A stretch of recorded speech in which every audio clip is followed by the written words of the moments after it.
Greetings, everyone. Do you find that you're having trouble getting accurate entries and find yourself getting stopped out way too often? Well, this video is for you. In this video, I'm going over where to place your stop loss for optimal entries, for optimal trades, so that where you place your stop loss, more times than not, the trade will go in your favor because you are marking your levels properly. So let's get right into it. What do we see here from this point off the bat? Number one, price is retesting a 15-minute bearish fair value gap. So we'll put the 15-minute here, tapped into, and what do we have here? So on the 15-minute, rebalance to this bearish gap, inversed this bullish gap, and we have several lows below here. I mean, look at all the lows here. Clear sell side that price can gravitate towards. Now, this is good to find the direction in the market, the likely direction, the likely draw. But placing your stop loss is what matters most. Because you can enter a trade and get the direction right, but it might run your stops one more time before going in that direction. So how do you know where to place your stops in the optimal area? Well, it starts with here. First of all, you have to get the direction right majority of the time. And here, very clearly, we take these highs here on the 15-minute, inverse this bullish gap, form this bearish gap, rebalance to the gap with clear draws below for price. In my head, okay, clearly we're more likely to head lower than higher. So from that point, marking out another, we have relative equal lows here. That will just mark out. So that's another draw on price. So all of these lows here, look at all this generated liquidity. Price will more likely than not gravitate towards these levels. And so our job is to find the entry within here. So where's an optimal place to place your stop loss? Well, here, when you get that rebalance, you're looking for an internal sweep here and then a move to the external draw. What I want to do is find an entry after we've gotten that internal sweep and place my stop loss above that high, because that's an optimal place for price to not return. If price wants to head lower and it makes a run on those buy stops, an internal sweep, and then reverses and you get your entry, if you have the direction right and the timing correct, price should not return to that point because it's already done its damage to the upside. So for example, if you look here, this internal high, this internal high, this internal high got swept right here. So we get that sweep right there. Internal sweep right there.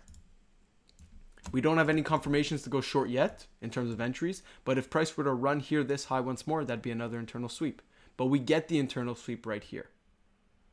And so I'm looking and I'm waiting for the entry to show. Do we get the an optimal entry here? If we return to these highs, it's okay because we don't have our entry just yet. And right now off the bat, this is where I'm looking now. So clearly the higher time frame, 15-minute is bearish. You get that rebalance, disrespected a bullish imbalance, swept highs with clear draws below, equal lows and low resistance liquidity. All this generated liquidity here. And so when you get these confirmations, now you go to the lower time frame and find the optimal trade. What did we get here? We're accumulating and we swept internal highs right here. Internal sweep of all of these highs, formed that high here, and then displaced lower, displaced this minor swing low with a fair value gap. For me, this is the optimal entry right here for this session. We're getting the confirmations and my stop loss goes above the high that swept the internal liquidity. That's what we got. That's the optimal place to place your stop loss, at the high that swept the internal liquidity. We got a sweep. If you have the direction and timing correct, price should not return to this high. It's done its damage to the upside. Now there are objectives to the downside to do damage towards. And so you wait for the entry, you enter off that, and then see what price does. So we'll see how price reacts. There's our entry right there. And let's see. And there you go. Beautiful 3.5 almost R to R there for a very nice move to the downside. The direction's absolutely correct. The timing is absolutely correct, and the levels are correct. Clear draws to the downside. You get the internal sweep. You get the rebalance. You get the confirmations. You get the displacement past the swing point. 15 minute is clearly telling us that we're likely heading lower, clear objectives, clear entry, and the rest is history. All right, so here is another example of how you can utilize context to find the best place to place your stop loss. So what are we seeing here on the 15 minute right off the bat? Price comes, sweeps this high right here. So we have a sweep of liquidity right here. Price then reverses. And what do we see here? We inverse this bullish gap on the 15 minute. And what else do you see? Not only do we inverse this bullish gap, we come and rebalance to this bearish gap here as well. And what else? Where are the clear draws? Do you see it? If I go to the 5 minute, does it become more clear? If you look to the downside, we have clear lows here that have been generated that have gone untouched. We have these 5 minute equal lows, which is the sell side on the 15 minute that we're going to mark out. And we have clear draws to the downside. Damage has been done to the upside. 15 minute inverse this bullish gap, sweep of liquidity, 15 minute bearish imbalance is being rebalanced to, and clear draws to the downside. So for us, the framework on the 15 minute makes itself relatively clear. And so we then go and see, okay, do we get an optimal entry with the optimal areas to place our stop? Right now, no, this is not optimal. Unless I get severe and exceptional confirmations, this is not an area where I want to take a trade and place a stop above this high. Why? Because we haven't swept liquidity. We haven't swept an internal high. So I'm going to wait. The damage hasn't been done necessarily yet on the lower time frame, even though we have clear draws. So I would much rather wait and potentially miss out on this move, but wait for a sweep so I can place my stop loss at an optimal area. So I would wait. And so what do we get here? Price returns to these highs, and finally now we get that internal sweep. So here is your internal sweep right here. Swept this internal high. All of these highs here that were generated got swept, got taken out.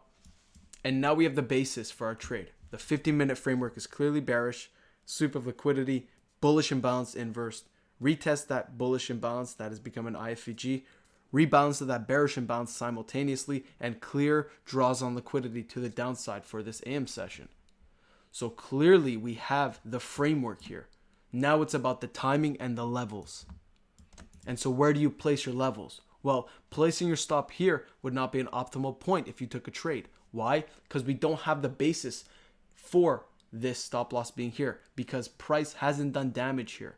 But now from this point, you see we've swept this internal high. And now if you have the timing correct, price should not return to this high. If you get the confirmations for your entry, price should not return to this high because the damage has been done to the upside. And look at the lows we've left behind alongside the 15-minute sell side liquidity there. So if we get the confirmations now for a trade, this is the optimal short. And now you're starting to see it's displacing to the downside. Right here, we have this fair value gap form. Off that internal sweep, internal range liquidity to external range liquidity right here.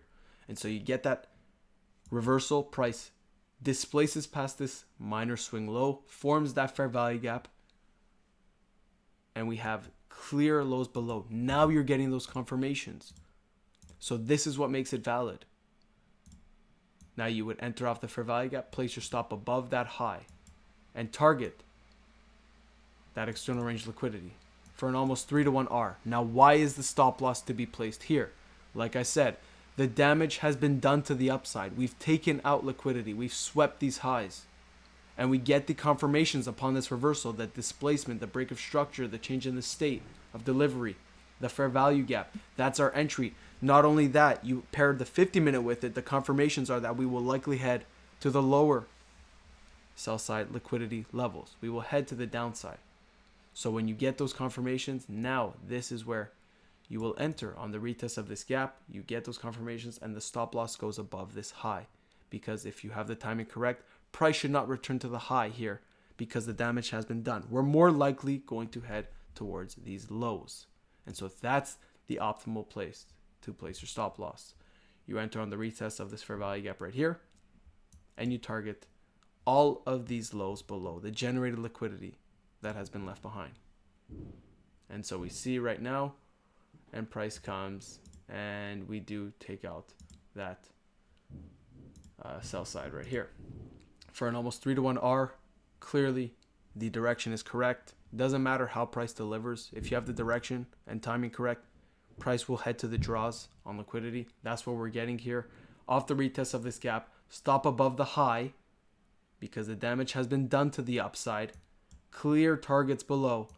So price is more likely going to head to the generated liquidity that has been left behind rather than the highs that have already done their damage. So I hope this was insightful, showing you where to place your stop loss, where to actually place your levels, and what to wait for to find those optimal entries, to find the optimal areas to place your levels at. So I wish you good luck, good trading, and take care, everybody.